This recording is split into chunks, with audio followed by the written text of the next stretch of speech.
Olá, eu sou Lupe a Raposa e nesse vídeo, a liberdade de ser passa pela liberdade de pensar, propomos uma reflexão especificamente sobre a liberdade com os nossos pensamentos, sem a qual o próprio conceito de liberdade perde qualquer significado.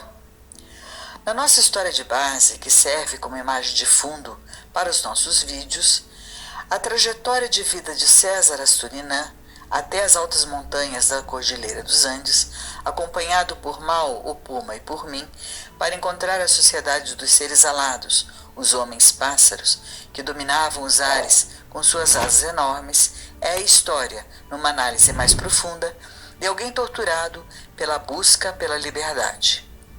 O texto de Girassóis e Pês e Junquilhos Amarelos, nas suas primeiras linhas, nos apresenta esse personagem já centenário, no instante em que ele recebe a morte, sua libertação física definitiva. E é quando ele, imediatamente, resgata a lembrança do momento há 30 anos em que se entregou à loucura, como uma ação desesperada e extrema para se libertar com os seus pensamentos. O texto nos diz assim: a chegada da morte assombrou César Asturinan com o fantasma de si mesmo em um passado muito distante, quando ele soube que ficaria louco. Era outono dos seus 100 anos, e César se convencera de que a morte o havia esquecido. Resumia seus dias aos passeios em clima ameno e perfumado pelas flores da mimosa, sob o sol filtrado pelas folhas das árvores se revestindo de ferrugem e ocre.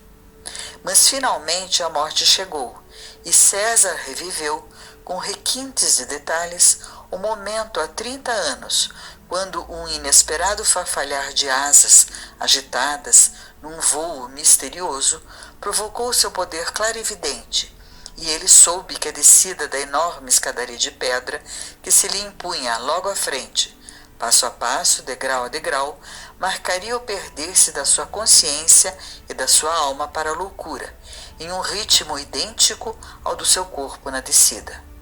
Até que ao descer o último degrau, ele estaria completa e irremediavelmente louco.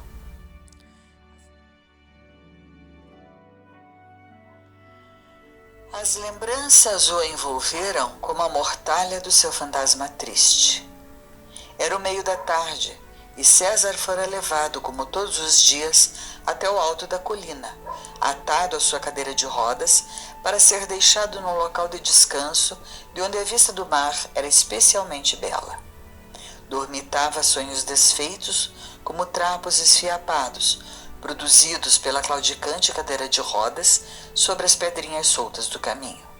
E foi então que um estalido metálico, inaudível senão no milionésimo de segundo em que se imobilizou o alvoroço da vida, despertou-o, anunciando o romper-se da trava da cadeira de rodas, que começou uma aceleração incontrolável, colina abaixo. E César mergulhou nas lembranças do momento exato no passado em que se perdeu na loucura, ao mesmo tempo em que compreendeu que estaria morto antes mesmo de chegar ao fim do caminho e despencar os 170 metros do precipício até as águas azuis e geladas do Egeu.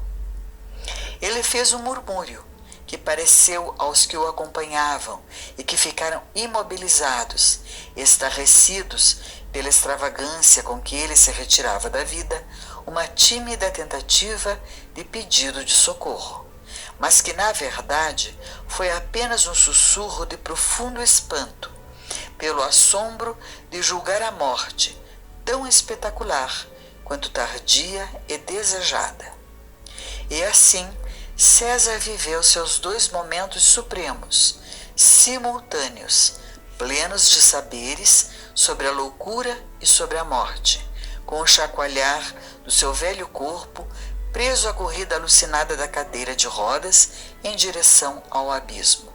resgatado do tormento que havia sido sua consciente rendição à loucura e convencido de que tudo o que valia a pena ser lembrado da sua longa vida houvera tão somente entre esses dois momentos. Para aqueles que vierem a ler Girassóis Ipês e Junquilhos Amarelos, ficará claro que em algum momento o personagem César escolheu se entregar ao desvario para se libertar das exigências que ele acreditava estar entolhendo em sua liberdade. Sentia-se prisioneiro de imposições sociais, de expectativas, às quais não conseguia ou não queria corresponder. E o fato é que, em certa medida, esse é o drama de cada um de nós. Mas uma determinação firme e inteligente, um trabalho consciente sobre nós mesmos, trará a libertação verdadeira, porque nos colocará no controle real sobre quem somos. Apenas através do autoconhecimento poderemos paulatinamente nos libertar. Só será verdadeiramente livre aquele que souber quem é. No livro do filósofo e pesquisador Vernon Howard, Os Poderes da Magia Mental, capítulo Sistema Sem Par, encontraremos a descrição de um método proposto pela sabedoria Zen para o trabalho do autoconhecimento, especificamente sobre os pensamentos. O texto diz: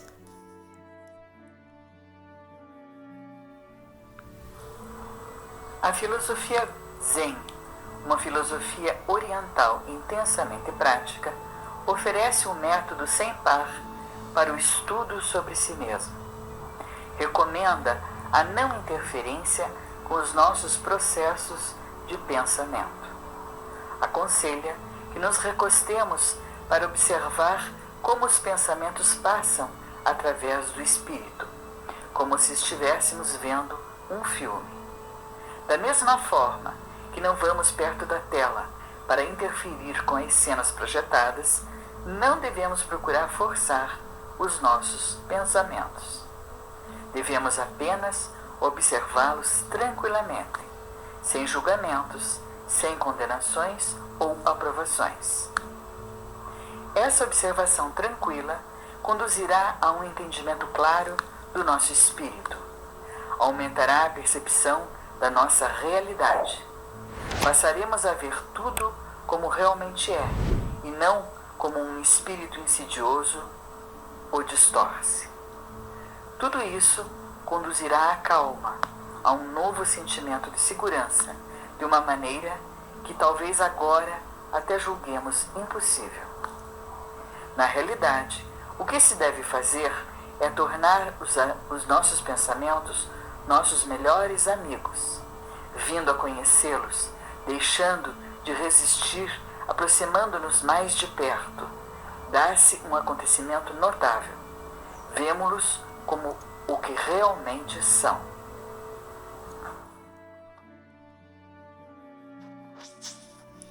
Com o passar do tempo e essa prática contínua, o que acontecerá será que, uma vez conhecidos os pensamentos, eles deixarão de ter qualquer poder sobre nós. Continuarão a provocar emoções, já sabemos disso, mas também já sabemos como lidar com as nossas emoções, apenas reconhecendo-as, sem tentar negá-las ou sufocá-las, sem nos identificarmos com elas, deixando que fiquem ou partam, tanto faz. Isso é soltar. A prática precisa ser constante, intransigente, sem nenhuma negociação. Será assim e pronto. Com o tempo, mas antes do que possamos imaginar, um poder verdadeiro começará a se colocar nas mãos do praticante, que conscientemente perceberá isso. Com uma força tranquila, sem alarde, sem necessidade de testes ou comprovações. A força apenas estará lá. A vida, com seus pequenos acontecimentos, seus dramas, suas pequenas frustrações ou suas alegrias e desafios, continuará seguindo como sempre, mas encontrará um ser muito mais preparado para qualquer dessas coisas. A serenidade começará a ser o seu estado natural e nada a poderá abalar. É um caminho que vale a pena ser trilhado. As recompensas serão fabulosas e a liberdade alcançada será a única liberdade real. Muito obrigada a todos que nos acompanharam até aqui. Até o nosso próximo vídeo.